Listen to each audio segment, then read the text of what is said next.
좋은 금요일 아침입니다. 찬송가 401장 찬양하겠습니다. 찬송가 401장입니다.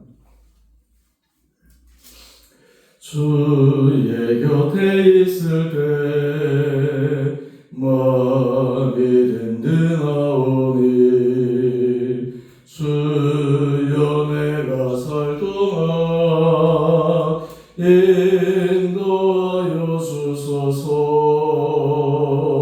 주여 주여 나를 인도하소서.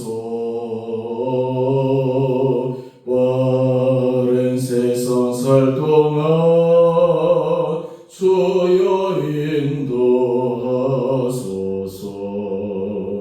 피난처인 예수여 세상 물결험할 때 크신 은혜 베푸사 나를 숨겨주소서. 주여 주여 나를 인도하소서. 빠른 세상 살 동안 주여 인도하소서. 세상 풍파진 후 영화로운 나라와 눈물 없는 곳으로 들어가게 하소서. 주여 주여 나를 인도하소서. 빠른 세상 살 동안 주여 인도하소서.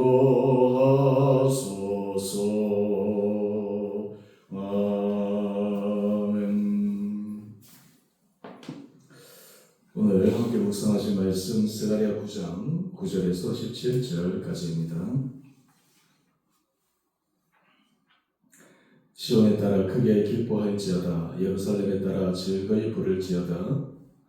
보라, 내 왕이 내게 임하시나니 그는 공의로우시며 구원을 베푸시며 겸손하여서 나귀를 타시나니 나귀의 작은 것 곧 나귀의 새끼니라.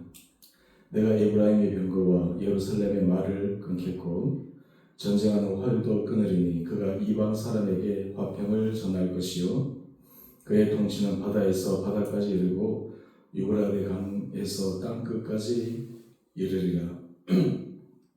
또 너로 말할진대 내 언약의 피로 말미암아 내가 내 갇힌 자들을 물 없는 구덩이에서 놓았나니 갇혀있으나 소망을 품은 자들아 너희는 요새로 돌아올지니라. 내가 오늘도 이르노라. 내가 내게 갑절이나 갚을 것이라. 내가 유다를 당긴 활로 삼고 에브라임을 기운 화살로 삼았으니 시온아 내가 내 자식들을 일으켜 헬라 자식들을 치게 하며 너를 용사의 칼과 같게 하리라. 여호와께서 그들 위에 나타나서 그들의 화살을 번개같이 쏘아내실 것이며 주 여호와께서 나팔을 불게 하시며 남방 회오리 바람을 타고 가실 것이라. 만군의 여호와께서 그들을 호위하시리니 그들이 원수를 삼키며 물맷돌을 밟을 것이며 그들이 피를 마시고 즐거이 부르기를 술 취한 것 같이 할 것인즉 피가 가득한 동이와도 같고 피 묻은 제단 모퉁이와도 같을 것이라. 이날에 그들의 하나님 여호와께서 그들을 자기 백성의 양떼같이 구원하시리니 그들이 왕관의 보석같이 여호와의 땅에 빛나리로다. 그의 형통함과 그의 아름다움이 어찌 그리 큰지 곡식은 청년을 새 포도주는 처녀를 강건하게 하리라. 아멘.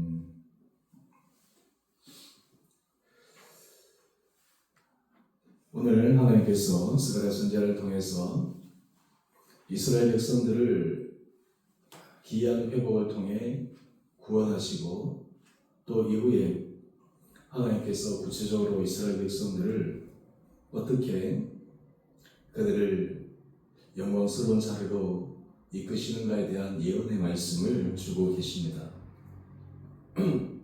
먼저 우리 9절 말씀을 한번 보십시다. 우리가 이 말씀은 예수님을 예표하는 구약의 한 말씀으로 익히 잘 알고 있는 말씀입니다. 우리 9절 말씀을 보면 보라 내 왕이 내게 임하시나니 그는 공의로우시며 구원을 베푸시며 겸손하여서 나귀를 타시나니 나귀의 작은 것 곧 나귀의 새끼니라. 여러분 우리가 이 말씀을 그냥 오랫동안 듣고 알았기 때문에 스쳐 지나갈 수 있지만 이 말씀 우리가 잠시 우리의 시선을 집중해서 살펴보면 참 놀라움이 담겨 있습니다.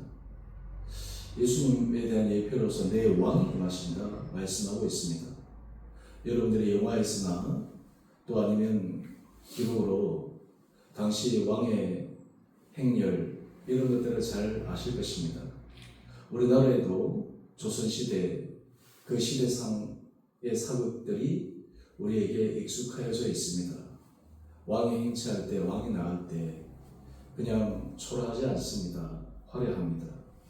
현대 국가로 넘어와서 각 나라의 대통령이 움직일 때 그 움직임의 행렬은 굉장히 화려합니다. 수많은 후위 차량들이 따라붙고 또 수행 차량들이 따라붙고 특별히 외국에 나갈 때나 또 주요 행사가 있을 때 그 최고 통치자의 권위를 보여주기 위한 그 행렬은 너무너무 화려합니다. 그런데 이 왕의 행차를 보게 되면 먼저 이 왕이 어떤 분이시냐, 공의로우시고 구원을 베푸시는 분이시라고 말씀하고 있습니다. 이 부분은 조금 우리가 뒷부분에서 함께 묵상하기를 원하고, 그런데 겸손하여서 나귀 새끼를 탄다라고 말씀합니다. 얼마나 볼품없습니까? 얼마나 초라합니까? 실제로 예수님께서 예루살렘 성에 입성하실 때 나귀 새끼를 타고 입성하셨습니다. 많은 사람들이 종려나무 가지를 흔들며 호산나, 호산나 찬양하였습니다. 자기의 겉옷가지를 펴고 그 위를 걸어가도록 하였습니다. 이것을 우리가 보면 왕의 행렬 못지않게 대단한 환호와 또 굉장히 위험이 있는 것처럼 보이지만 실제로 그 모습을 본 기록되지 않은 사람들은 저게 무슨 대단한 왕의 행차인가, 통치자의 행차인가 이렇게 비아냥 그릴 수도 있었을 것입니다. 여러분 여기에 신비가 숨겨져 있습니다. 여러분의 하나님의 능력, 하나님의 하시는 일은 정말 너무나 크고 놀랍기 때문에 우리 눈에 사람들이 바라보기에 도저히 감당할 수 없을 만큼 두려움에 떨 만큼 그렇게 나타나실 때도 있습니다. 근데 때로 신기한 것은 너무나 초라하고 볼품없고 어떻게 보면 사람들이 무시할 만한 그러한 모습을 통해서도 나타나십니다. 마태복음 25장에 보면 거기에 양과 염소 비유가 나옵니다. 그 양과 염소 비유에 굉장히 중요한 것 하나가 있습니다. 사람들이 별 관심 없는 약자들, 굶주린 자들, 옥에 갇힌 자들, 추린 자들, 그들을 위해서 한 작은 선행이 곧 내게 한 것이다 라고 하는 그 말씀은 이 땅 가운데 예수님께서 어떻게 임재하고 계시는가를 우리에게 말씀하고 있습니다. 지금 이스라엘 백성들을 회복시키기 위해서 하나님께서 놀라운 일을 행하시는데 그냥 하루아침에 벼락같이 그냥 온 세상 사람들이 두려워에 떨 만한 그런 왕의 통치와 같은 일이 아니라 가장 낮은 곳에서 가장 볼품없고 초라해 보이는 그 일을 통해서도 하나님의 역사가 일어날 수 있음을 말씀하고 있습니다. 또한 이 왕의 모습에 대해 우리는 두 가지를 주목해야 합니다. 바로 그것은 공의로우시고 구원을 베푸시는 것입니다. 여러분이 공의롭다라고 하는 것은 하나님의 주요 속성입니다. 공의로움의 가장 중요한 잣대요 기준은 옳고 그름의 문제입니다. 옳은 것을 옳다고 하고 그런 것을 그르다라고 해야 합니다. 예를 들어서 그런 것을 옳다라고 얘기하면 그런 것을 그래도 그것이 괜찮다고 덮어주면 여러분 그것이 어떻게 공의와 정의가 되겠습니까? 그게 무슨 진정한 구원이 있겠습니까? 사실 이것이 이스라엘 백성들에게도 그대로 적용되었기에 하나님은 공의로우신 분이라고 하는 것을 우리는 고백하는데 주저함이 없습니다. 우리가 어제 말씀을 통해서 하나님은 심판이 이스라엘 백성들에게만 국한된 것이 아니라 당시 우상 숭배 원상지였던 두로, 블레셋 이 나라들에도 임한다라고 하는 것을 우리가 함께 묵상했습니다. 오늘 하나님의 이 놀라우심은 세상 판도를 새롭게 뒤바꾸십니다. 변화시키십니다. 또한 이런 하나님께서 이스라엘 백성들에게 새로운 힘을 주고 계십니다. 오늘 밑에 제목을 보시면 왕관의 보석같이 빛나는 회복. 여러분 회복이라고 하는 것 참 놀라운 일이 아니겠습니까? 하나님은 높이기도 하시지만 낮추기도 하시는 분이십니다. 그런데 중요한 것은 주 앞에 겸손히 낮추어져 있을 때 하나님의 손에 새롭게 회복되고 높으시는 그 놀라운 주님의 기적의 역사를 경험할 수가 있습니다. 우리 15절 말씀 한번 보십시다. 만군의 여호와께서 그들을 호위하시리니 그들이 원수를 삼키며 물맷돌을 밟을 것이며 그들이 피를 마시고 즐거이 부르기를 술 취한 것 같이 할 것인지 피가 가득한 동이와도 같고 피 묻은 제단 모퉁이와도 같을 것이라. 이날에 그들의 하나님 여호와께서 그들을 자기 백성의 양떼같이 구원하시리니 그들이 왕관의 보석같이 여호와의 땅에 빛나리로다. 여러분 우리가 하나님의 자녀가 되었다라고 하는 것은 과정에서보다 하나님의 인도하심을 받아 끝까지 겸손하게 걸어가게 되면 최후의 결과는 승리자임을 말씀하고 있는 것입니다. 이것은 이스라엘 역사를 통해서도 증명되었고 예수님의 사역을 통해서도 분명하게 입증되었고 우리의 삶의 자리를 통해서도 날마다 경험해 가고 있는 부분입니다. 여러분 우리의 삶의 자리에 예수님의 모습 그리고 예수님께서 일하시는 그 방식에 대해서 깊게 묵상하고 생각하는 은혜가 저와 여러분 가운데 있게 되기를 원합니다. 때로 사람을 속일 수는 있습니다. 사람을 현혹시킬 수는 있습니다. 근데 그것이 전체 판세를 바꿀 수는 없습니다. 전체의 길을 새롭게 만들어낼 수는 없습니다.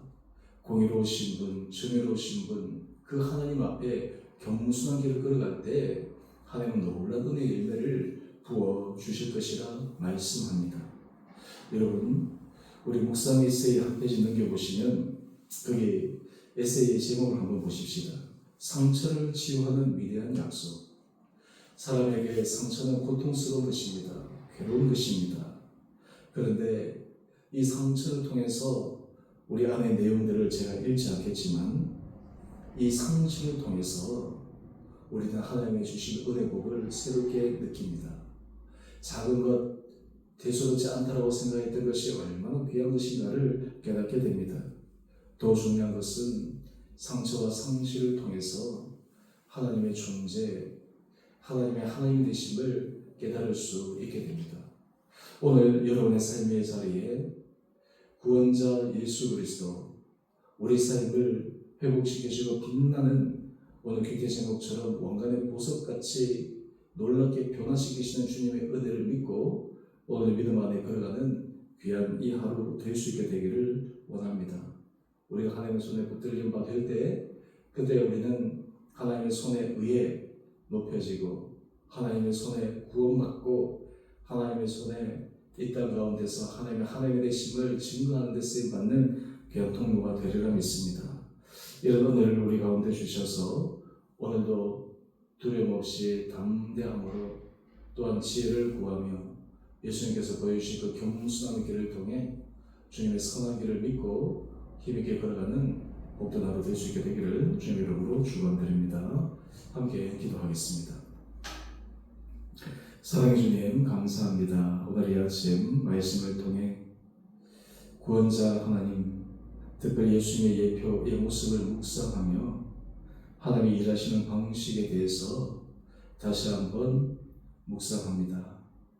때로 우리의 상처를 통해 우리의 실패를 통해 고통을 통해 역사하시고 그럼에도 그것을 반전시켜 주셔서 회복케 하시며 때로 상실을 통해 상처를 통해 하나님께서 우리에게 주시는 은혜를 더 분명히 느끼며 또한 그것을 통해 구원자 하나님만을 온전히 의지하는 믿음 허락하여 주심을 믿습니다. 우리 사랑하는 주은혜 교회가 날마다 주님의 손에 붙잡힌 바 되어 이 믿음의 길을 은혜 가운데 걸어가게 하여 주시옵시고 각자의 삶의 자리자리마다 하나님께서 회복시켜 주시고 변화시켜 주실 그 주님의 약속을 믿고 오늘도 좌로나 우로나 치우침 없이 또 우리 온 성도들의 마음이 흩어짐과 나뉘어짐과 분열됨 없이 한 마음으로 믿음의 길을 가는 우리 거룩한 주의 공동체 되게 하여 주시옵소서. 주님, 우리 성도들 가운데 몸이 연약한 자들, 삶의 어려운 문제로 고통당하는 귀한 한 분 한 분들을 주님 축복하여 주셔서 그 상실과 고통과 아픔이 주님의 놀라운 치유와 회복의 역사의 통로 또한 장임을 새롭게 경험하는 시간들 되게 하여 주시옵소서. 우리 다음 세대의 자녀들을 축복하여 주시고 어린 자리에서부터 또 장성한 자녀에 이르기까지 주님께서 눈동자처럼 그들을 지켜주시고 그들의 삶을 인도하여 주시고 가장 최선의 길로 은혜 가운데 붙들어 주셔서 정말 주님 앞에 용감 올려드릴 수 있는 거룩한 자녀들 되게 하여 주옵소서. 특별히 수능을 앞두고 또 입시 준비를 하고 있는 우리 자녀들 하나님 지혜 주시고 집중력 더하여 주시고 최선의 마음 끝까지 견지하게 하여 주셔서 좋은 유종의 미를 거두며 또한 그것을 통해 하나님의 살아계심을 증거하는 데 쓰임받는 귀한 믿음의 자녀들 되게 하여 주시기를 우리 사랑하신 예수님 이름으로 감사 기도 드리옵나이다.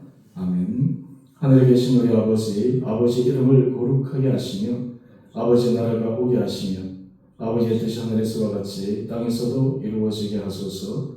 오늘 우리에게 일용할 양식을 주시고 우리가 우리에게 잘못한 사람을 용서하여 준 것 같이 우리의 죄를 용서하여 주시고 우리를 시험에 빠지지 않게 하시고 악에서 구하소서.